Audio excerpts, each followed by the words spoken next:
You're watching The Sports Objective, the podcast for Pirates.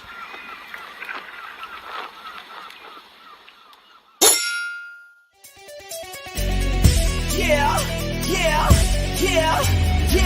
My heart is purple and gold. I'm a pirate down to my soul, and I don't back down, not at all. Find out when the cannons explode. From the sidelines down to the post, put it down like not even close. All out to the last whistle blow. From the flag with the soul and crossbones. Everybody stand up, get your hands up. Let a team know that we got their back.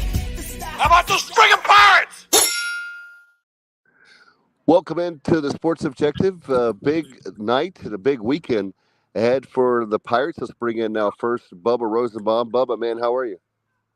Doing well, Dave. Saw the Pirates pick up a big midweek victory last night down in downtown Charlotte against the 49ers, team right around quad 1 RPI, I think just outside of the top 50, and very nice win.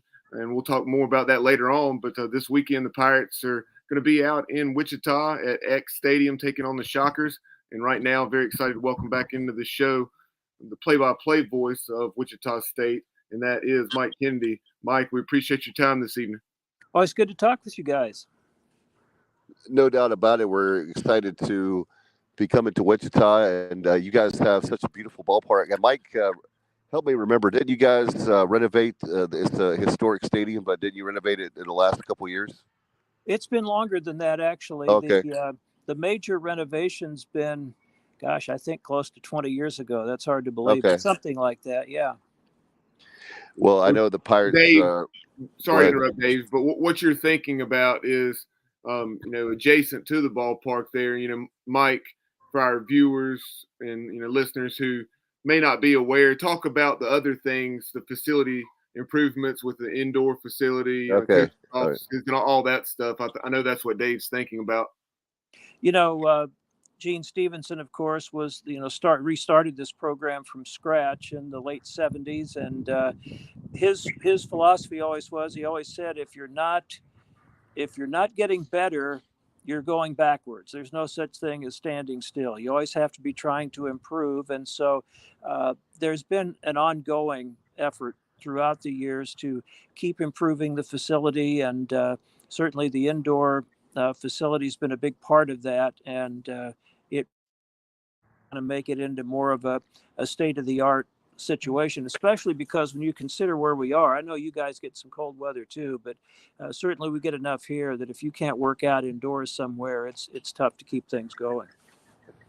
And no doubt about it, Mike, and especially when you think about the fact for us, Bubba can attest to this, it's really funny to be the first series of the season at home. It's middle February, and you see people with toboggans on, big jackets on. You're like, is this really baseball? Well, it's not to me. Playing in some of those kinds of conditions in February and even March here, it's tough. And we haven't had a lot of great weather. It's been better lately. It's been really warm a few places when we've been on the road, like at Kansas State the other night. This weekend, it's going to be more kind of normal here, 60s. I think Saturday's only going to be upper 50s, but at least manageable.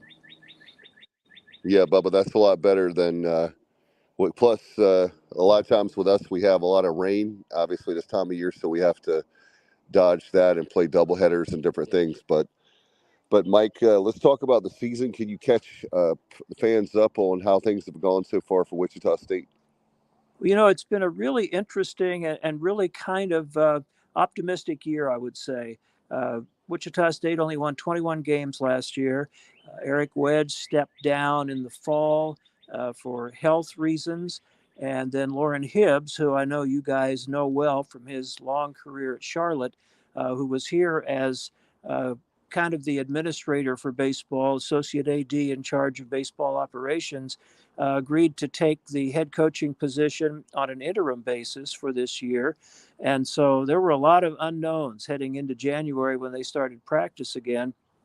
And this team has continued to get better all spring. And it's a relatively experienced team in the position spots. Quite a bit of the lineup from last year returns. It's a relatively new pitching staff. And that's been a really pleasant surprise. The ERA is down like a full run a game from last year. And we've got some young guys in the bullpen that have really started to make some progress. And so to be 21-15 at this point with the schedule they've played, we've got wins at Oklahoma State, won 2 of 3 from Oklahoma, just won the other night at Kansas State for the first time in the last 9 tries there. So there have been a lot of positive things happening. Wichita State had never won a series at Tulane and had never won a series at Cincinnati before this season since joining this conference. So there's been a lot of good stuff going on. Yeah, taking a look at the Shockers, 21-15, 5-4 in the American. But you mentioned that victory over Kansas State just the other night, and 10-4 win in Manhattan. And if you would, talk about how that game unfolded, because I know one of the things that caught my eye, I think the Shockers hit at least 4, maybe 5 home runs. 6, most since 6. 1998. Okay. Most since 1998 in a single game. They actually got a leadoff double from Chuck Ingram, who had a red-hot weekend last week at Tulane, hit the first pitch for a double to right center, and then they got him to third with 1 out and got a pop out. It looked like the inning might go south, and Peyton Tolley hit a long home run to right field to get 2 runs in. Kansas State came right back with 1, and then the Shockers just went nuts in the 3rd and 4th, scored 8 more times, and were up 9-1. Kansas State came right back and got 3 in the bottom of the 4th to make it 9-4. And they're a very good hitting team. They hit 2 home runs in the inning. And then it was the bullpens taking over, and it was pretty much scoreless until Wichita State added 1 more run in the 9th on Brock Rodden's 2nd home run of the game. So one of the things that's gotten better about this team, there have been some games earlier in the year. They had an 8-1 lead at Cincinnati in the final game of the series, had a chance to sweep that series and let it get away late, lost a 1-run game. And they've started to do a better job when they get a lead like that of taking care of it and holding on down the stretch. So it was just a really good, solid win. But yeah, 6 home runs, and it was a windy night. But the crazy thing was there was really only 1 home run in the entire game by either team that was more of a wind-blown fly ball, and everything else was pretty much crushed, and most of it to center and to right, which was kind of across the wind, or at least not getting that much help from the wind.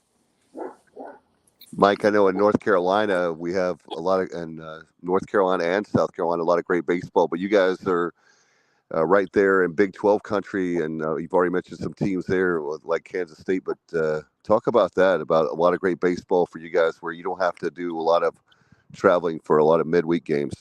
Well, the good thing is, and it for the most part, it's been that way over the years, but not always, but there are some very good programs in easy driving distance that are willing to play.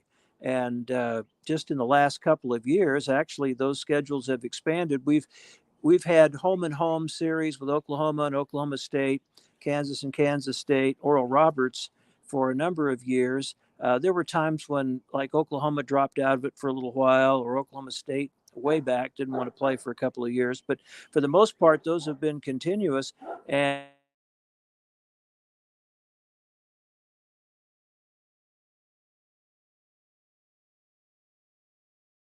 they've done that where one year you play 2 in Wichita and 1 the other place. This year, for instance, we go to Tulsa twice to play Oral Roberts. They played 1 here in Wichita. So there are a lot of good programs around here. Typically, top 100 at least type programs. Now, it's not quite the concentration you have down there in North Carolina, but there is good competition, and that's the thing. They're willing to play. Creighton usually is good, and they've been willing to play since both schools left the Missouri Valley. Nebraska has played Wichita State at times, and so that really helps when you can play a non-conference schedule that involves some games that are relatively easy driving distance. It's just a lot easier to put things together, and it helps everybody's schedule.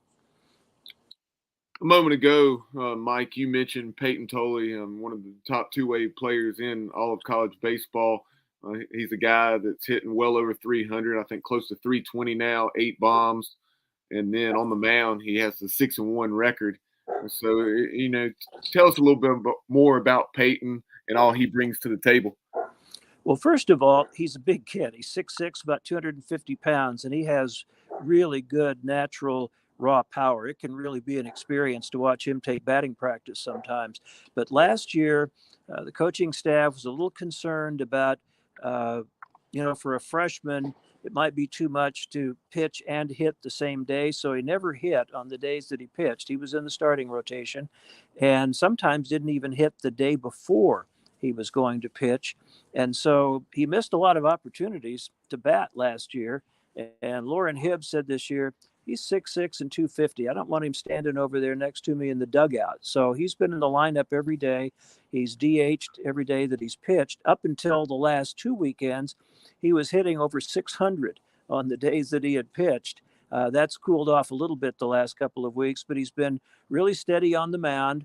He, he's not overpowering, but he's 90-91. Has developed a pretty good breaking ball and changeup. And he's been very consistent. Now, last week at Tulane, he had by far his worst outing of the year. He only went 4, gave up 7 or 8 runs. But typically, he's been very good, at least 5 innings and competitive games. And then at the plate, he'll have little stretches, where he'll slump a little bit. But he's been much better there this year than he was last year, too. Just more consistent and not over swinging. He's got good power the other way. And so he truly is a guy that can do a lot for you, both on the mound and at the plate. Mike, talk about the players. Can you talk about more players as far as on the offensive side of the ball with the batters? What are some names that people need to watch out for? Well, Brock Rodden's the preseason player of the year in the conference, came in as a junior college transfer last year and just kept getting better and better. He ended up with 17 home runs. And this year he's got 12 already with at least 21 or 22 games still to play. And he's raised his batting average about 50 points. He's making really good adjustments from at bat to at bat, sometimes even within the same at bat. He was fine at second base last year, but he's gotten even better defensively. And this team is running more. Lauren's got him running a lot more than they did last year, and he's stealing some bases. So I think he's got to be in the running for player of the year, as he was projected to be. Chuck Ingram was all conference last year. He's still a little streaky at times, but his hot streaks are something else. And he's hitting 320, 325, 6 home runs. He's leading off, and he's not a typical guy that you might see in the leadoff spot. He's got speed, but he'll strike out a little more sometimes than maybe your ideal leadoff guy. And you might see him lower in the lineup with his power, but he's really comfortable hitting in that leadoff spot, and he's done a nice job there. Guy that's really been a tremendous addition is Garrett Pennington, the first baseman, and he's a D2 guy. He was at Central Missouri and was a D2 All-American, and he has really made the adjustment to Division I, hitting in the 320s. He's got 10 home runs. Has been very solid, very consistent. Mauricio Milan, the catcher, is another junior college transfer from El Paso, and he's been really good behind the plate and just really steady at the plate. He's on a 12-game hitting streak right now. He's had another 12-game hitting streak, and it isn't always spectacular, but just kind of his one hit every game. David Herring's another junior college transfer who's playing shortstop. He's hit in like 28 of his last 30 games. He just gets his one hit and sometimes more every day. So those have been some of the key guys. Sawyer Thornhill, who was a starter last year and one of the team's best hitters, broke a bone in his hand and was out for a month. And so he's just getting back and getting healthy. And if they can get him going at his normal level, that really just helps boost the lower part of that batting order. Mike, as I look at this Shocker lineup, obviously the power stands out. Hit right at 50 home runs. We talked about 6 the other night against K-State, and slugging right around 500. I think 85, 90 doubles, somewhere in that neighborhood. But also the way they steal bases. And you think about the old Shocker teams that were so successful back in the Gene Stevenson era. You really stole a ton of bases, and this year Wichita State has 56, and on the other side, East Carolina, Cliff Godwin always likes to hit and run, put runners in motion, but don't always necessarily, at least not in the past, haven't stolen a ton of bases. But this year, the Pirates have stolen, I think, 46 bags.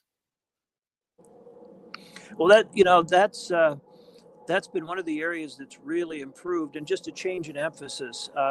Eric Wedge wasn't big on running a lot, and that's one of the things that Lauren Hibbs really believes in. And he played for Gene Stevenson. He was an assistant for Gene. He grew up in that philosophy. Last year they stole 36 bases. They were successful 63% of the time. This year they've stolen, as you said, 56. They've been successful about 74% of the time. Part of it's that they've added a couple of guys that can run. Kite McDonald, their leading base stealer, is really fast. He's a center fielder who was in Mississippi State's program for a couple of years and then went to junior college.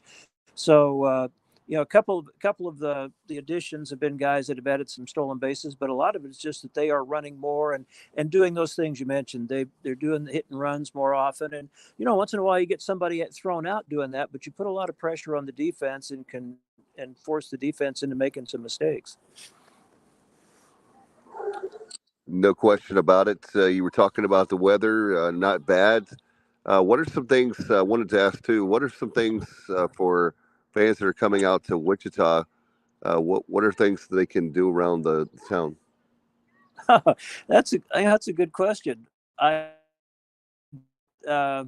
Since I live here, I don't get out all that much. There's a nice area downtown called Old Town that has a lot of restaurants and bars and that sort of thing. I guess just do some Googling. We've got a really good zoo, but I just don't know how much, when you come to see a baseball series, how much time you have and how much you get out to do some other stuff. There's a little more stuff right close to the university that's just grown up in the last couple of years. I mean, just down the street, half a block or so, there's a couple of restaurants and that sort of thing. So there's a little more right there close than there used to be. But some of that you'll just have to do a little search and exploring, because I don't get around town that much anymore or see it from the perspective of visitors that often. Mike, shifting over in a few minutes ago, we talked about Peyton Tolley, obviously one piece of that rotation. You also have Grant Adler, and then Grant Adler, and then Clark Candiati. So tell us about Grant and Clark.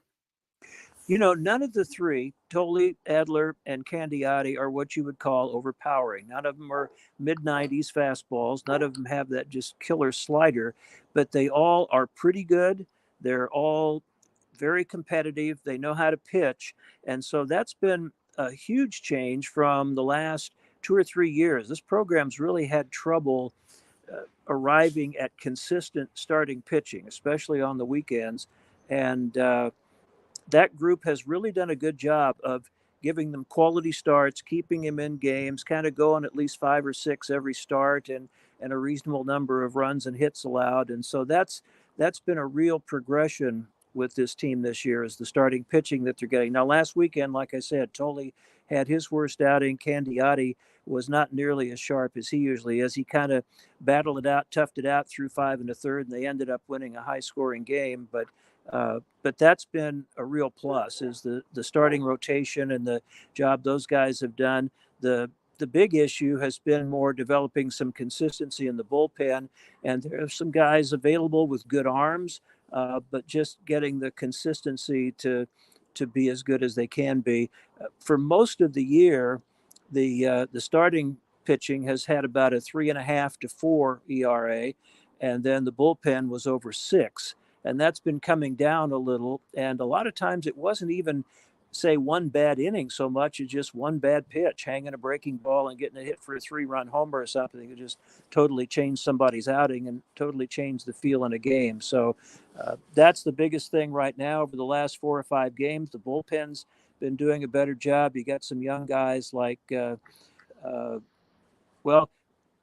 Jace Miner is a sophomore left-hander who came in and threw 4 1/3 hitless innings at Kansas State the other night in the middle of the game. But Robert Kranz is a right-hander who was here last year that started out as a midweek starter. He's been in the bullpen since late last year. He's getting better and better. Nate Sneed's a freshman from Milwaukee who throws 95, and they've been trying to develop him into, the closer, that guy at the back end of the bullpen. Just hasn't been consistent enough to do that job on a every series, every game basis, but he's getting better and better. And then Caden Favors, a left-hander who was here last year, was really, really good early and kind of a middle inning guy who could come in and give you 3 or 4. And he struggled a little bit his last couple of times out, but the potential is there to have a good enough bullpen to really give them a chance in any series or in the postseason tournament when they get there. Mike, can you talk about the defense as far as the infield and outfielders? It's been, it's been pretty good. The outfield defense actually has been very good. You've got some guys with range. You've got some good arms. That's been really solid. The infield defense has been a little more erratic, kind of on the left side. David Herring at shortstop will make some really good plays, and then he'll make some errors on routine plays. A young man named Jack Little's been playing a lot at third base after Thornhill got hurt, and that's not really his natural position.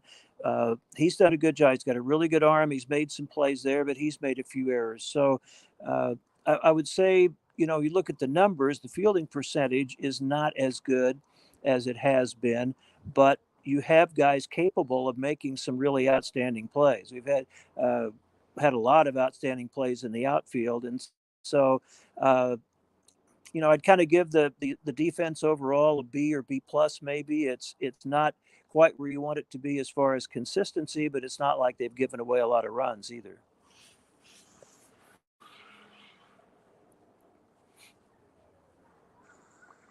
Mike, as far as the overall team, I know that with the American, some people have said the American is down this year, but overall, I think with our conference play, it's been nice to see a lot of wins outside of conference. And obviously, I think one of the great things about the league is it has a chance to be very competitive.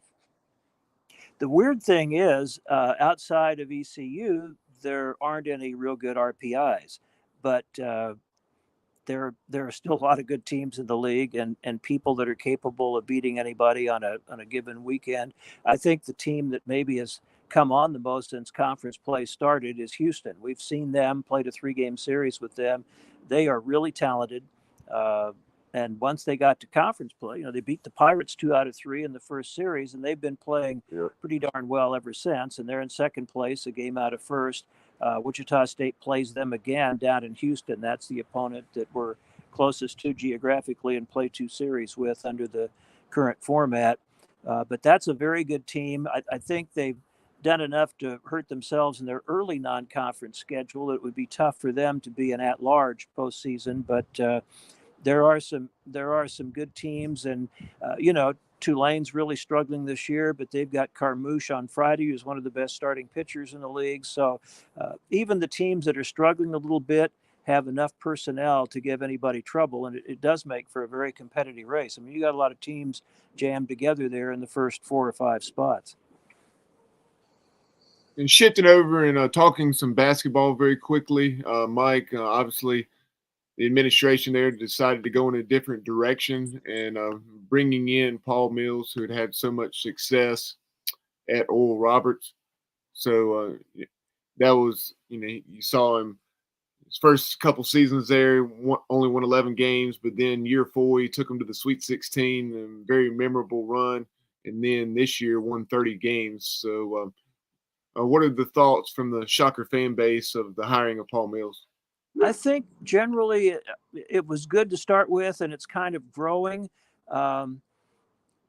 Isaac Brown did a lot of good things, and including, of course, his first year under difficult circumstances, taking over as the interim guy and winning the regular season title. But the standards have been really high here for a while, and it didn't stay at that level. And so there was a real split in the fan base about, where things were headed with men's basketball. And so I think this change has a chance to unite people a little more again. And when you look, you mentioned what Coach Mills did at Oral Roberts, and when you look at what he accomplished there and the additional resources and support that he'll have at Wichita State compared to being there at ORU, and of course the step up in conference, I think it's very promising. He's already made a couple of promising signs out of the transfer portal. There'll be, fair amount of turnover again, which is kind of the nature of college sports now. but I feel confident that he's going to upgrade the roster a little bit and bring some elements maybe that they were missing. And I think people are going to be optimistic about the chances for success. No question about it. There's no doubt about it that Wichita State's. How many fans do you guys average? That place looks like it's rocking at the arena every night.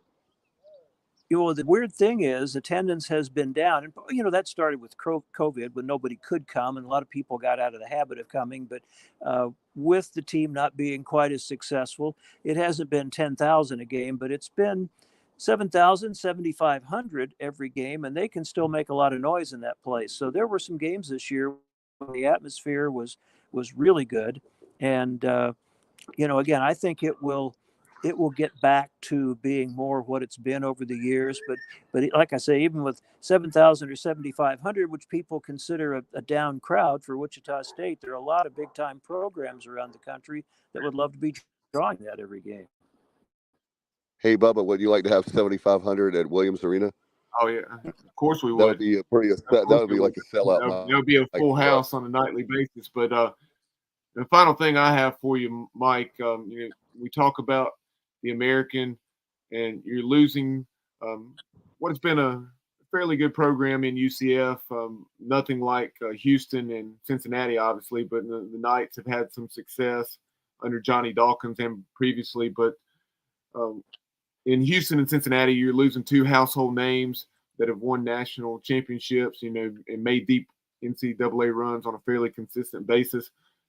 But then this year, you're gaining Florida Atlantic. Everyone's aware of the run they made to the Final Four. And then UAB's always solid. You have Charlotte, who won the CBI. And North Texas is always good. I mean, this team is really adding some nice basketball programs. I've really followed those other schools ever since that announcement was made about what was going to happen with the transition of this league. I've really followed those other programs and kept track of them. And, my original thought was that, obviously in losing Houston, you're losing what's been over the last few years one of the very best programs in the country, a true marquee program. And you won't really replace that. But then you look at what FAU did in the tournament this year. You're coming a little closer to that, at least right now, if they keep those guys, than what you thought we might have. But I think overall the depth of quality in the league is going to be better. Like you say, UCF's had some moments. They almost beat Duke in the tournament a few years ago. Cincinnati has that great tradition, but Cincinnati hasn't been quite what they were the last 4 or 5 years. And so you look at programs like Charlotte and UAB and North Texas and FAU coming in. Those are pretty good replacements for those two programs. And then I think the other thing that needs to happen in the league, Memphis is going to continue to be strong. I think schools that have some recent history, like Wichita State and Temple and SMU, need to get back to where they've been in some of those good years. And I think it has a chance to be a really, really good conference in a multiple bid league. And then, we're talking about baseball. It will actually upgrade the league in baseball, I think. I mean, you look at this year, you have ECU at 9 or in the RPI and 7 in the rankings this week. And then like the next 3 or 4 teams in the RPI would be all of those new members that are coming in. UTSA is having a really good year. Florida Atlantic, Charlotte's good. Rice has been in the top 100 most of the year. So I think you're adding some good overall depth to the baseball competition as well. Yeah, no doubt, Mike. It's funny how the people are talking. I've heard some saying the American would only be a 1-bid league talking about basketball. And I was like, they obviously haven't done their homework. And like you said, the baseball is only going to get better. And it's great for the teams like the Pirates and the Shockers who are already playing in the American. Yeah, I'm excited. And, of course, for me, it'll be fun to get to some new cities and see some new arenas and stadiums and so forth. But, I in this changing landscape of college athletics, people jumping conferences and the portal and the NIL and all that, I think that it's just something that, you have to deal with and weather and make some adjustments. And I think the league's done a good job in the members that they're adding. And I think it could be a very exciting race in a lot of sports next year.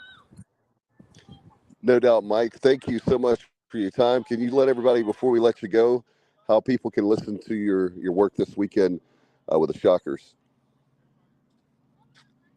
There's a link at GoShockers.com. That's Wichita State's official website. And if you go to the schedule, there'll be a link on there where you can listen. And that's the easiest way to get to it. That's a real simple way to connect. All right, Mike, thank you so much. We appreciate you, and we hope to see you. I'm actually coming. This is my first trip to Clearwater, so I hope to get a chance to meet you in person and turn it. Yeah, absolutely. Be sure to say hello. I look forward to seeing you face to face. All right, thank you, sir, and we'll talk to you. All right, thank you, gentlemen. All right, take care. All right, see you later. Bye-bye. All right, we switched from East Carolina taking on the Shockers. And now Bubba, a dear friend of mine I've known he put up with me for at least 20 years. Yeah, had this gentleman on the show before, and now looking forward to talking East Carolina baseball, Pirate football. I'm sure we'll talk some hoops, and not only East Carolina, but otherwise. Welcome back into the show, Riverside High School head men's basketball coach, Bobby Williams. Coach, we appreciate your time. Good evening, guys. Hope you guys are doing well. Good to see you. How you doing? Yeah, hopefully it'll be Alexander's future coach. My son is playing travel basketball now, and at baseball, Bobby, at the same time. 2 sports at once. And my daughter's out here playing softball at the moment, so I'm a busy guy. I know the feeling. I know the feeling for sure. Been doing that for about 18, 19 years. No doubt about it.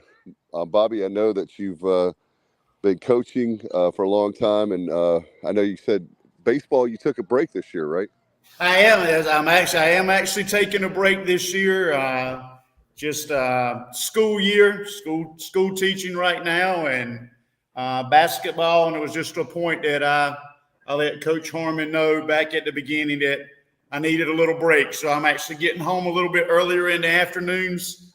Some days I'm actually in the gym right now. Our 7th graders are in the gym preparing for their weekend of AAU basketball, but I am getting a little rest. Let's talk about that. Certainly, I know with basketball, you've been coaching. How long have you been coaching? I know you were coaching way back when I first met you. It was Williamston Middle, downtown Williamston, and now Riverside.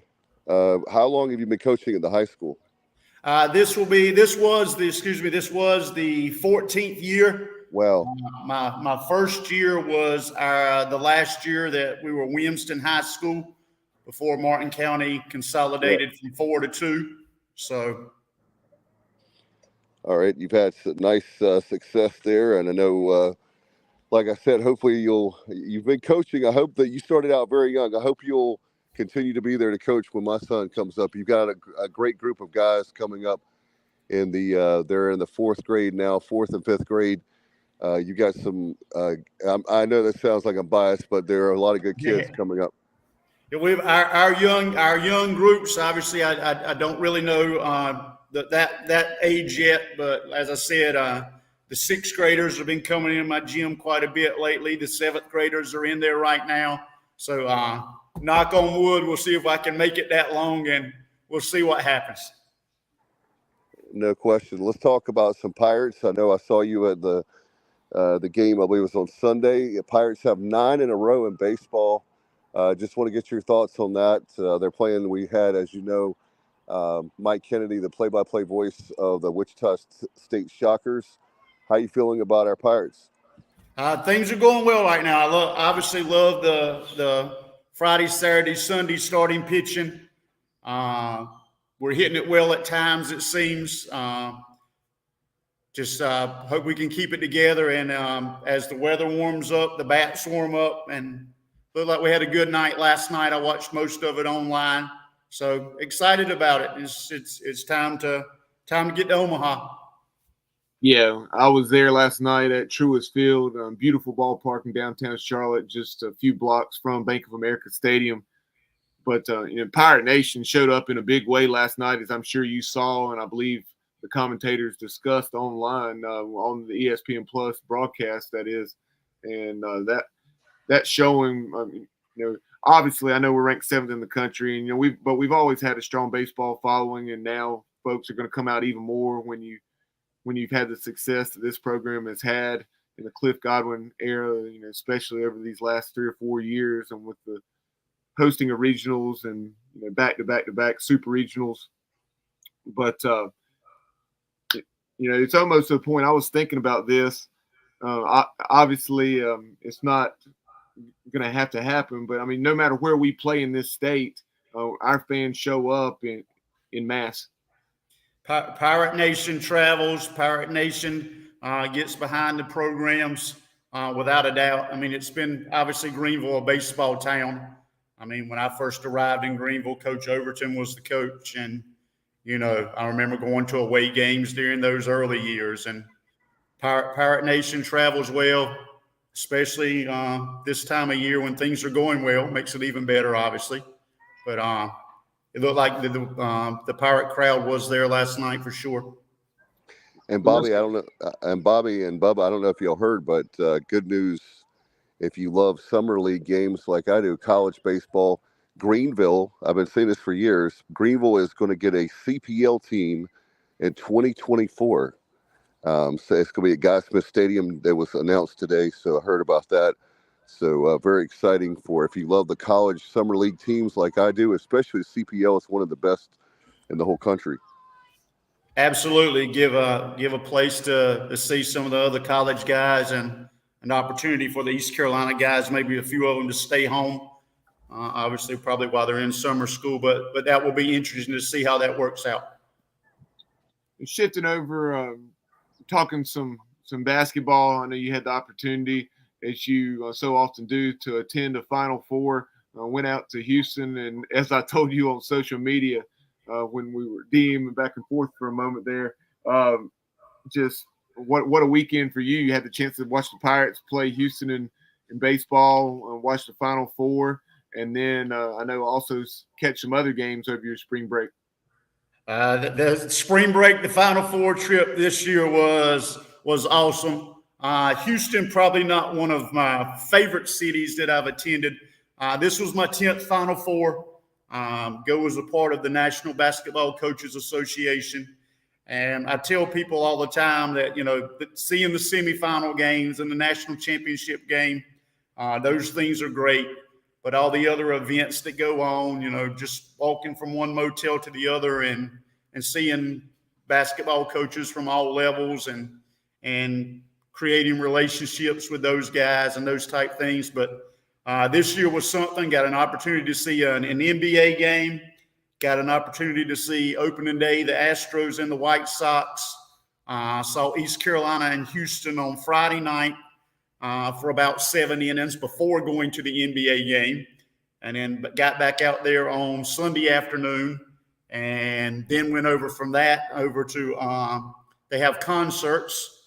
The big concert this year was Tim McGraw and Keith Urban, if you're a country music fan. So did a little bit of everything. Had a great time. Man, did you have time to sleep there, Bobby? That wasn't what the trip was about. I had to come back. Luckily, it was a weird this year because it was I basically arrived on Wednesday before the Final Four started on Saturday. The convention starts on Thursday. I came back on Tuesday, so I got back to school on Wednesday and Thursday, and then we started spring break. So I used my spring break to catch up a little bit. That sounds good. While you were there on the University of Houston campus, I know you tweeted a picture of this, and that is obviously the Cougs are making that transition to the Big 12, and they already have plenty of signage up, right? Yeah, they look like they're excited about that. That was fairly interesting. As I got out of my Uber ride and pulled up in the parking lot, the first thing I see there on the face of the windows, a big old Big 12 sign, and I'm like, aren't these guys still in our conference? So that was pretty funny.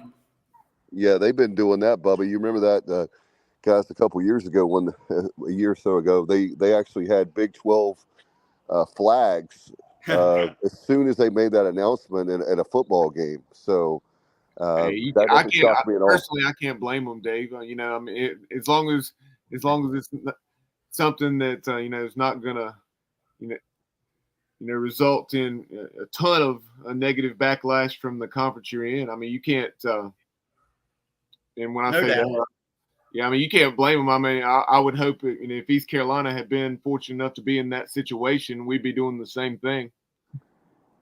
Yeah, and that's the nature of athletics now at the NCAA level. Yeah, and maybe one day, who knows? Bobby's crazy with realignment. We can talk about that another time, but maybe East Carolina will be there. Who knows? That's what's crazy. It's more than the excitement. It seems to be more off the field than on the field with all the crazy teams moving around. But, Bobby, I wanted to ask you about being the great basketball coach that you are and Coach Period. What were your thoughts on Coach Schwartz? First year, thought he did well, and his recruiting has, I think, been good. But I just want to get your take because you're inside that world.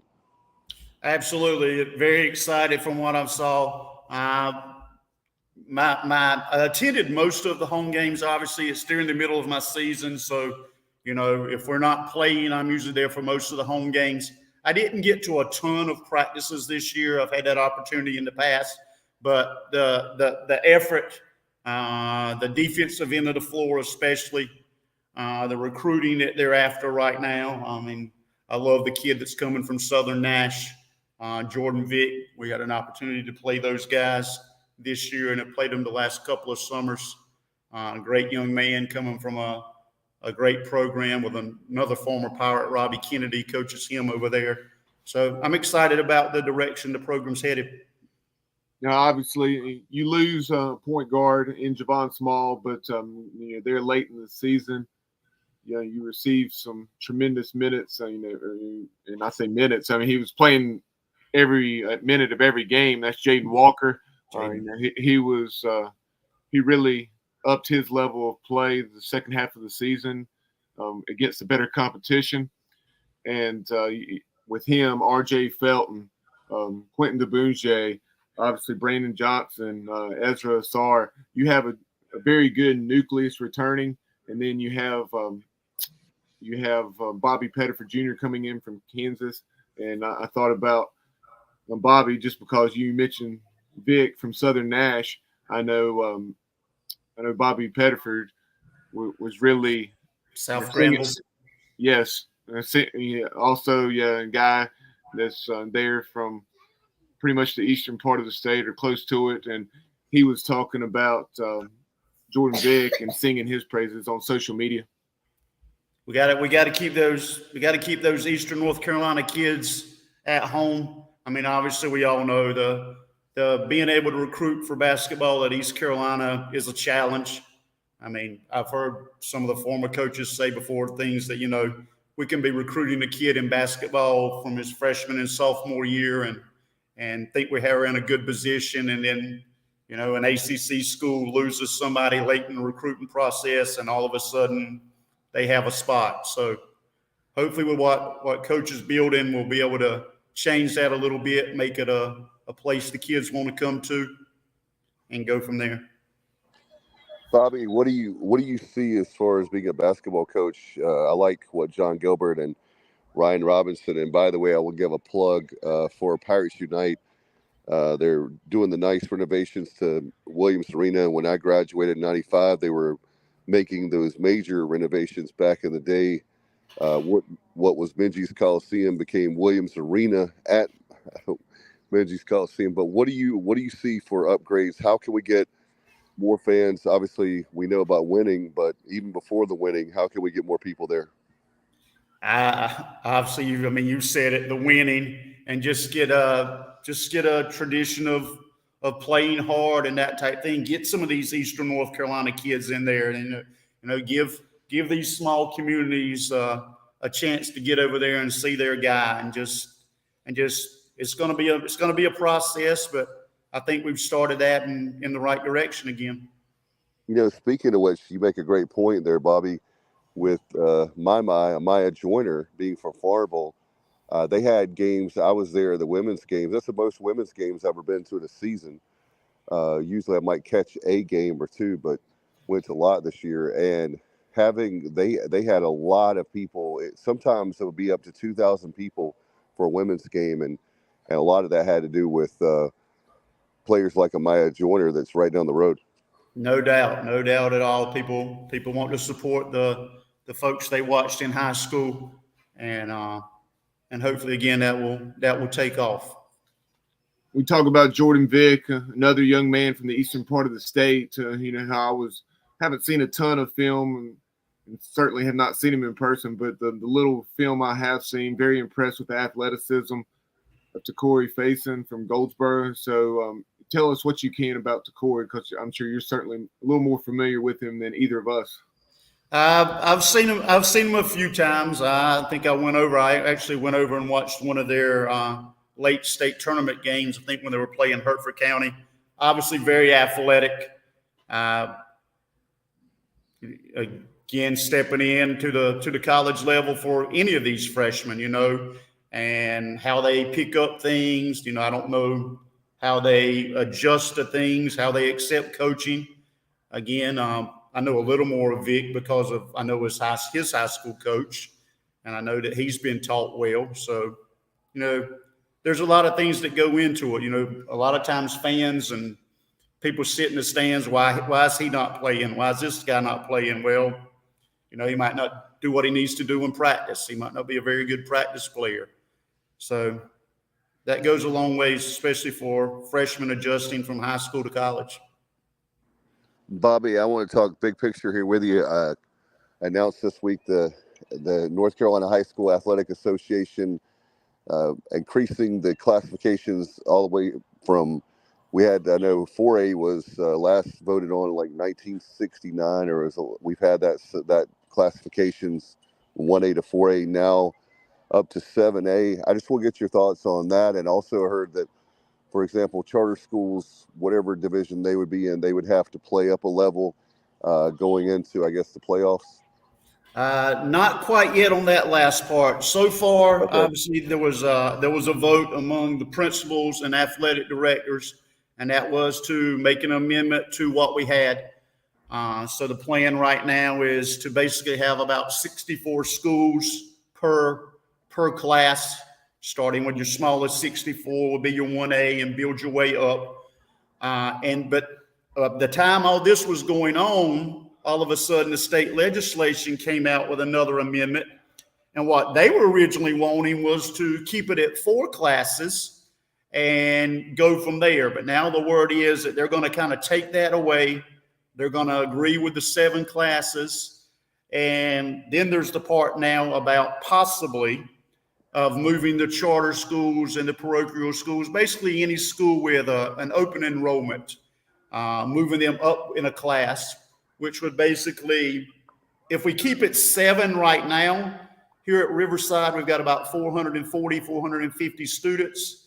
If we keep it 7A, 1 through 7A, with everything, with no special rules or whatnot, Riverside will be a 2A school. Right.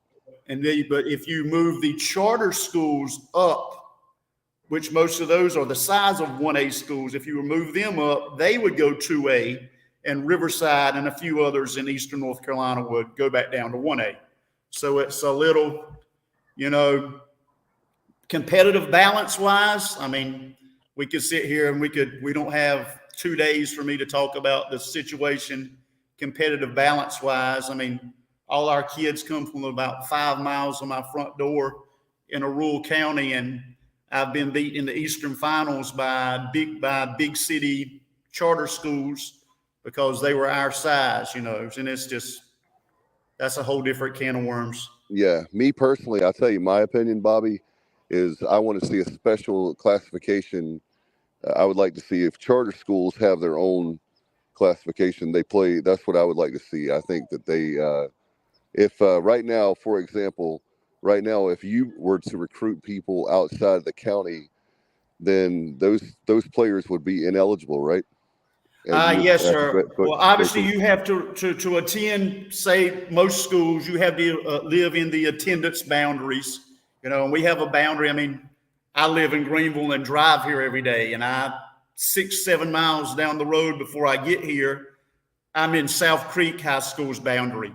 Right. 2 or 3 years ago, there's a 6'6" kid standing out there by the road, and I'm watching him get on the bus every day, but he doesn't live in my boundary. Yeah.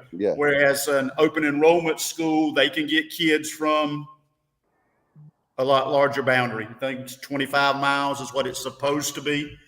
Right. I mean, some of these schools have kids from 2 or 3 counties. Right. So a little different. Yeah.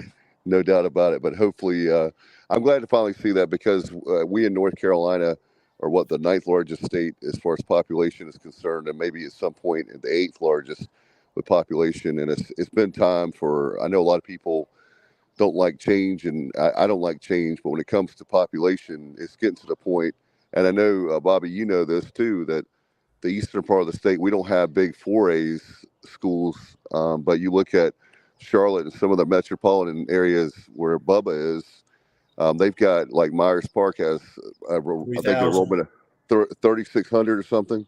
Yes, sir. Obviously, a much bigger schools in that area. It's kind of interesting. It's going to bring everybody a little bit closer together.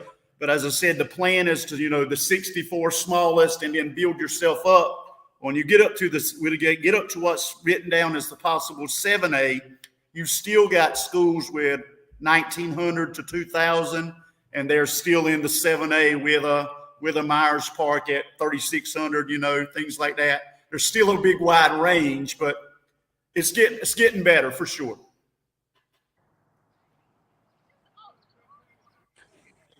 No doubt about it. As far as Pirate football goes, we just had the spring football game. Looks like there may be a quarterback controversy with Alex Flynn and Mason Garcia with Holton Nailers. Hopefully we'll see him next Thursday night, Bobby, or not next Thursday night. That would be great. That would be a miracle. But next weekend with Holton Nailers getting drafted. But I just want to get your thoughts on Pirate football, and I'm a big fan of Coach Houston. Just want to see what your thoughts are there for football. I like the direction that program is going as well. Obviously, again, they're probably going to have the quarterback controversy. See how that works itself out. And I've heard talk of still looking in the transfer portal for that as well. So, again, with this transfer portal and NIL and all that type stuff, college athletics is just – it's a mess right now to me. I'm not a big fan of it.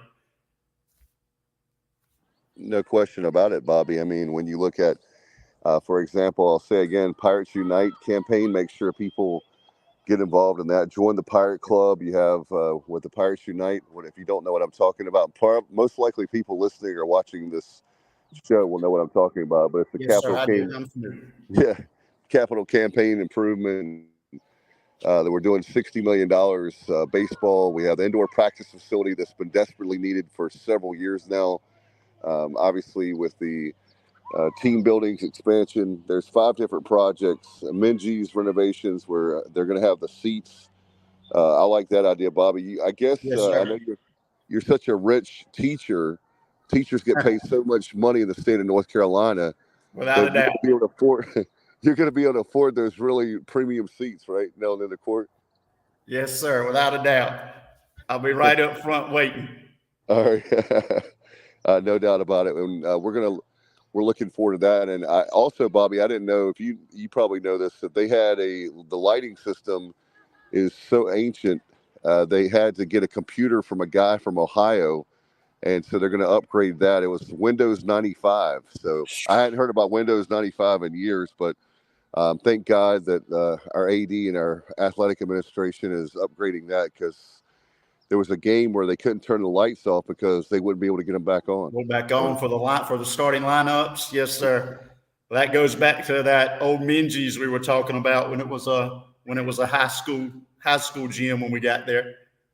That's right. What year did you graduate, Bobby? I've never asked you that. I graduated in December of '97. So you're right there with me. Okay. I graduated summer of '95. So we're right there. right there along. So it's definitely a lot of changes and changes for the good, and hopefully people will give more money. Like I said, we've got to raise more money to it's a cliche, but keep up with the Joneses. Just like you said, indoor, Without we a got to doubt. have the facilities, we got to have the transfer portal, you have the NIL. It's been really, like you said, the Wild Wild West. Yes, sir, without a doubt. And once you get it upgraded, and then it's time to start trying to raise to upgrade it the next time. Yeah, Bobby, Waylon Summerlin was saying it was glad to see the North Carolina House address the gender issue where you'll play what your DNA was at birth, helping support the ladies' sports. Yes, sir. Not as much familiar with that one, but I think that's going in the right direction as well. Again, they're in the process. The legislation wanting to get involved with the high school athletics, which is, I'm not a big fan of that. I mean, we all have things we don't like that Q Tucker and their staff does, but they've been around it long enough to know what we should be doing. No doubt about it. And hopefully, I tell you, when it comes to, obviously, I know I'm biased too, because I know that I've coached, you coach, Bubba's coach. So coaches don't get paid a lot of money. And so hopefully we can do more for our coaches. And also with, I'm biased too, because my kids are playing a lot of sports, and it won't be long. It'll be 4 years or 5 years, depending on if you're talking about my son or daughter, and they'll be high school age. So it won't be long, but Bobby, and they'll be right there with you. Sounds good. You, as we tell all parents, enjoy it. Let them have fun. Let them play as many sports as they can. Again, especially in a small community where you're from, and a small community where I coach. I mean, 90% of my basketball players play 2, and probably 80%, 75% play 3 sports. It's what we had to have. That's my thing, Bobby. I want to get your opinion. I think I already know your answer, but I'll ask you anyway, because I have parents that think I'm crazy because, Alex is so good with basketball. Why in the world won't you just let him play just basketball? I think he needs to focus on basketball. And I said, well, what you don't understand is I'm from a small town of 5,200 people, 26,000 in the whole county. And if my son and every kid takes that approach of one sport, we would be losing a lot of sports. We wouldn't have enough. We wouldn't have teams. They'll have an opportunity when they get older to decide. But at 5th, 6th, 7th, 8th grade, even the early 9th, 10th grade of high school, experience it. You can learn something from the different coaches, obviously. And I honestly, in my basketball program this year, there were 21 kids. And as I said, 95% of them play 2 and 3 sports, and the things that they learn. I mean, we have our best years when they're coming off great years in football. And when we have good years in basketball, they tend to have great years in baseball. So it's just let the young people enjoy it. Let them work ways out to get to where they need to get and go from there. Specializing, we don't need that. Right. And it can also work against you, because you can actually be lazy. And the only time that you're working on your academics or working out, so to speak, is that one sport you're playing. And also you and Bubba are physical education guys, not me, but I'm smart enough to know that you're using different muscles, right? You're using different probably muscles you don't even realize that you have playing different sports. Without a doubt. And, the more they're doing, the more that body parts obviously are using. This day and age, the physical education teaching is become different. I mean, we all had the half a year, the year out with the COVID and this, that, and the other. Our kids need to get out and do things. Kids that aren't even involved with athletics, they need to be out getting their exercise and staying busy. One thing before I forget to talk about your basketball players. I know you got guys that have done very well this year that you've been, mentioning on social media. I've seen like on Twitter. Can you talk about that? We have a couple guys that had an outstanding year. Probably my best player currently is a junior guard, Tyler Whitehurst. Tyler is probably actually, about 7'15". Tyler's on the plane right now, heading out to Omaha, Nebraska for the weekend. This is the first weekend of the live period, which is where Division I coaches can attend games. Tyler plays with a group, the Warriors Life Elite group, that is sponsored by Dayron Sharp, former South Central player. Yep. And they play on the Adidas circuit. So he's got a big weekend ahead. He's had a great spring so far, getting recognition. Tyler for us I think he finished as the second leading scorer in 1A basketball, averaged about 26 a game. Has an opportunity to be special. Right now, getting fairly heavy Division II looks. We're hoping he'll hit a little bit of a growth spurt, and that would change things a little bit. But this summer's huge for Tyler. Hey, Coach Schwartz, we got a great player right down the road from Greenville. They've received some emails. Okay. Bubba, I think you want to chime in. Maybe somebody's at the ballpark. Yeah, it's me. It's my daughter's got a softball practice. I'm trying to multitask. But Bubba, when you're ready, chime in and let me know. But Bobby, I know with you were talking about the basketball.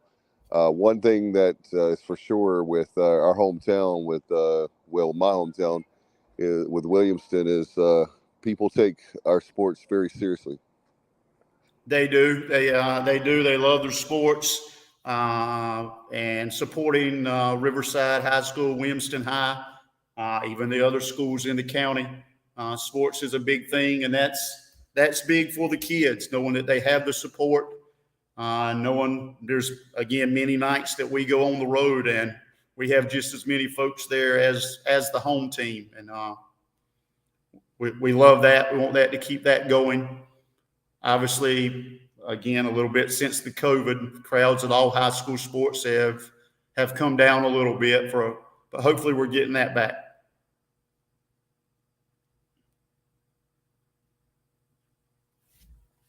Bobby, another thing I saw today on Twitter is the fact that the House, the legislature in North Carolina, actually going to have where you can pay cash. I thought that we were trying to get away from that because of COVID. I don't know with that where you have online sales or use your debit card, but do you know about that? Yeah, I know there were some complaints across different parts of the state about only being able to pay online.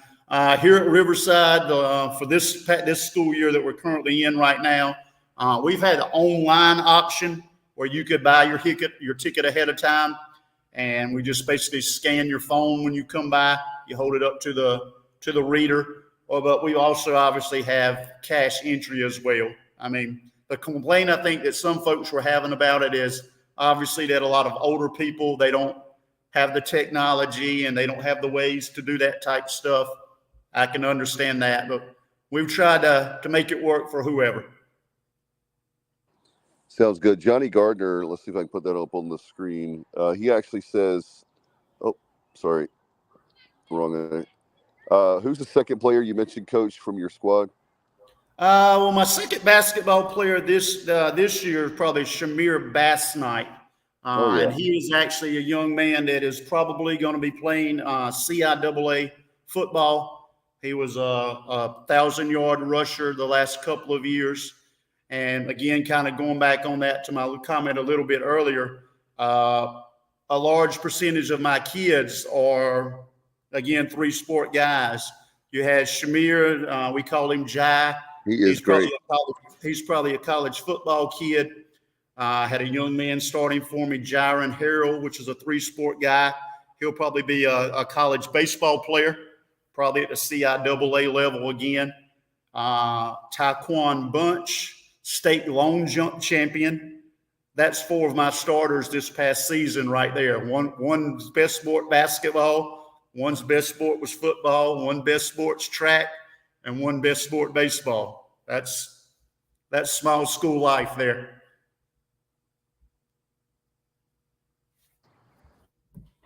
No doubt about it. In fact, I grew up with guys that they played 3 sports under, like, Coach Robinson and, like Coach Gilmore, who you guys honored, I know, this year. I hate that.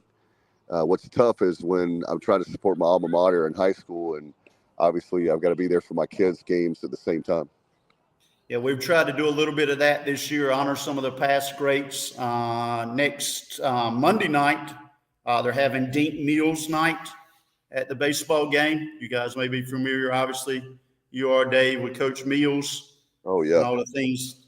So that's coming up next week. That's awesome. I'll try to see. I think I'm off that night as far as not having any practices. So I can literally, I'm like 3 blocks from the baseball field. So Yes, sir. I definitely have to check that out.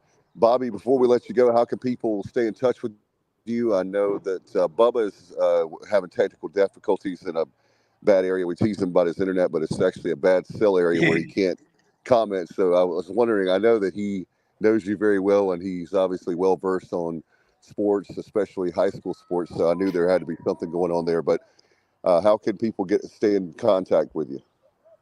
On the Twitter world, we have a Twitter that primarily I use to promote our kids, obviously, at Riverside HSBB. That's the best way. Use that to promote our kids, use that to communicate with the college coaches. But I put a little bit of personal stuff occasionally. That's where Bubba was watching all my things from my trip, probably.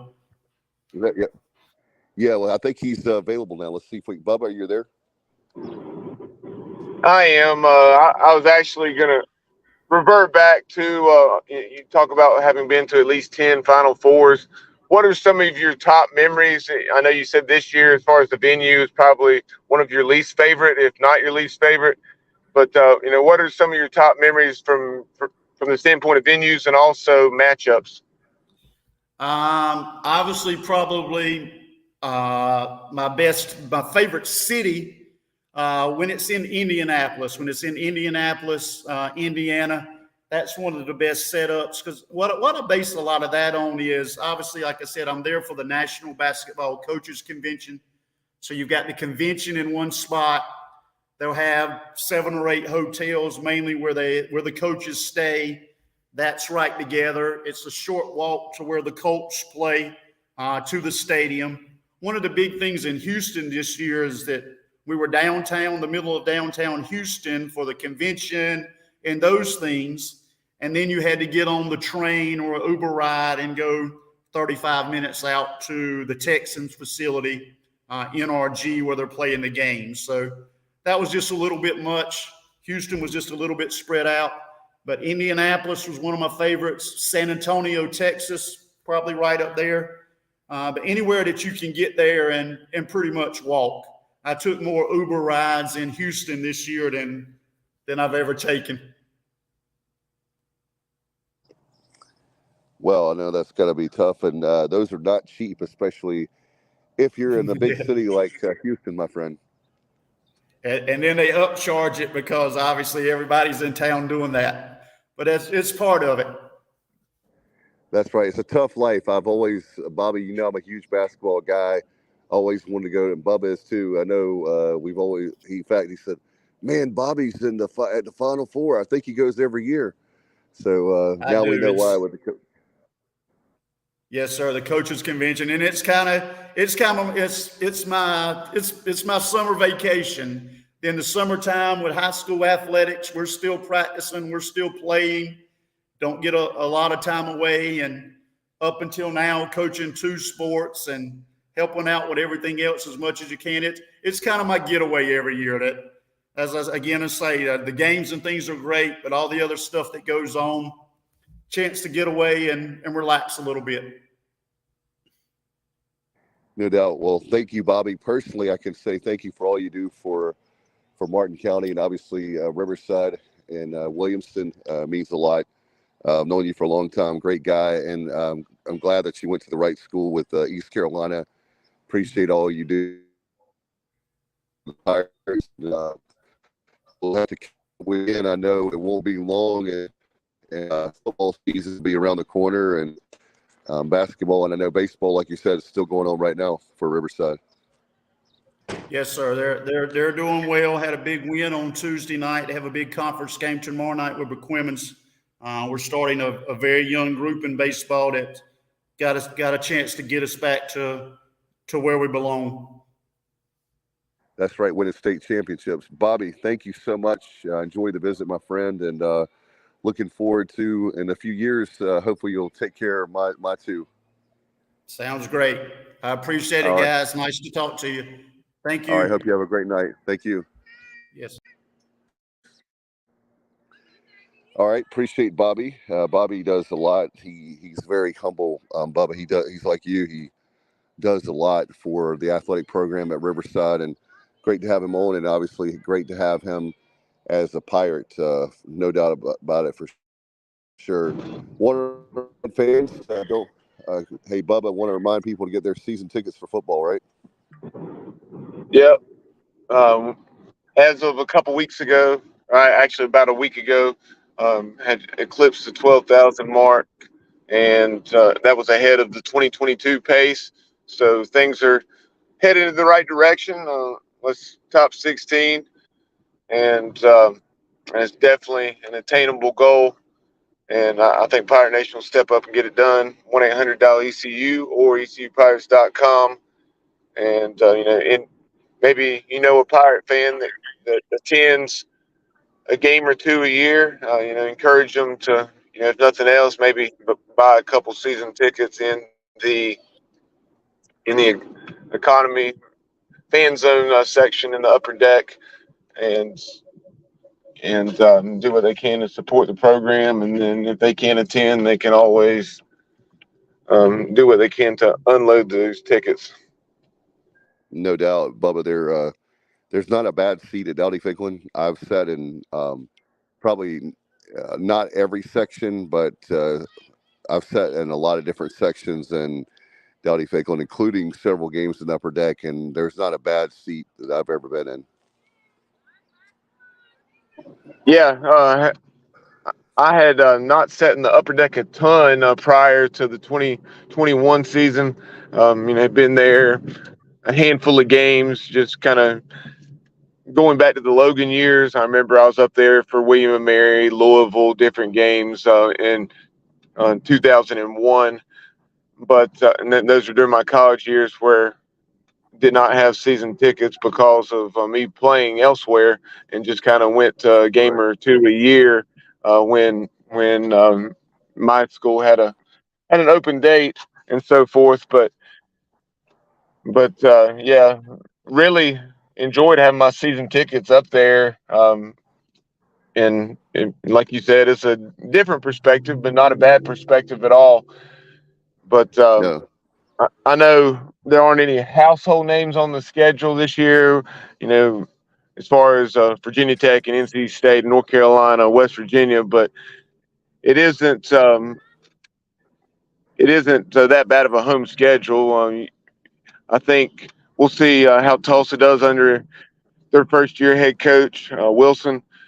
He's someone that had some success at Indiana and actually was a candidate for our job at one point in time. But obviously that didn't pan out.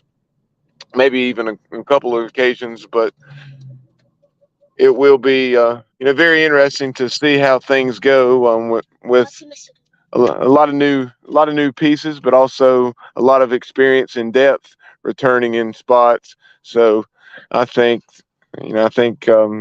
the success will continue. I think we'll certainly go bowling again, and just a matter of how the quarterback position and a few others step up, whether we're in the running for an AAC title or not.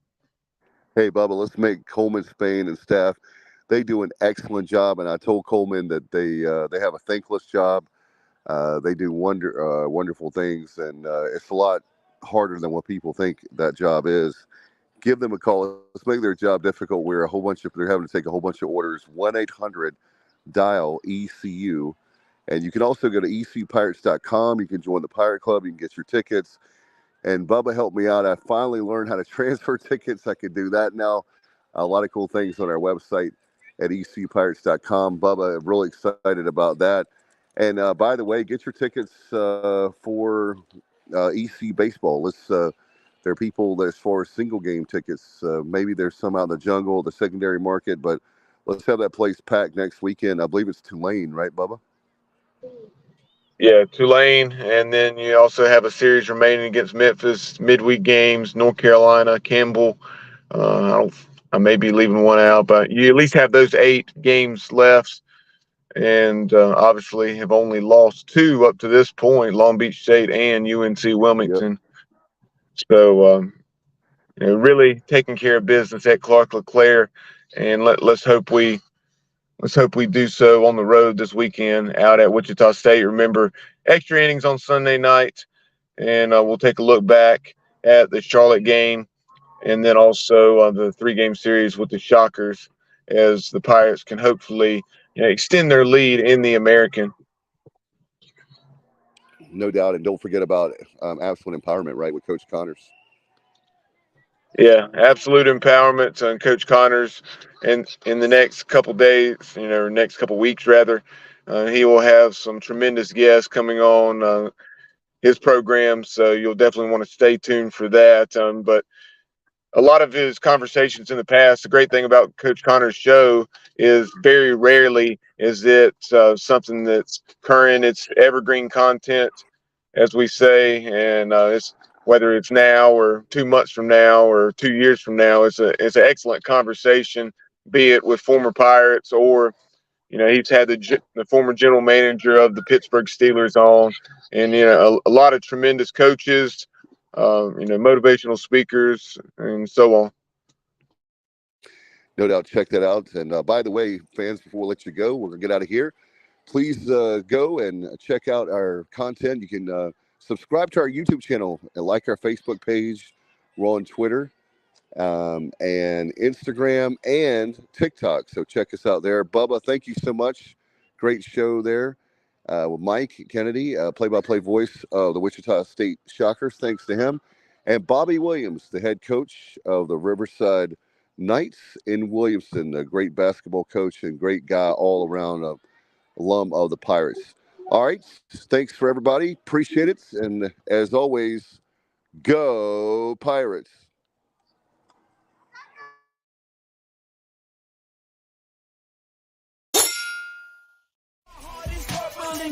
I'm a pirate down to my soul, and I don't back down, not at all. Find out when the cannons explode, from the sidelines down to the post. Put it down like not even close. All out till the last whistle blow. For the flag with the soul and crossbones. Everybody stand up, get your hands up. Let the team know that we got they back. This is our house, this is our town, our time. Record 19, copy that. Everybody in the stands go bananas, scream loud, but don't hold back. Every foot, every yard, every first down, every touchdown with the cannons blast. Get it on, get it all, get the wave going like a hurricane, y'all.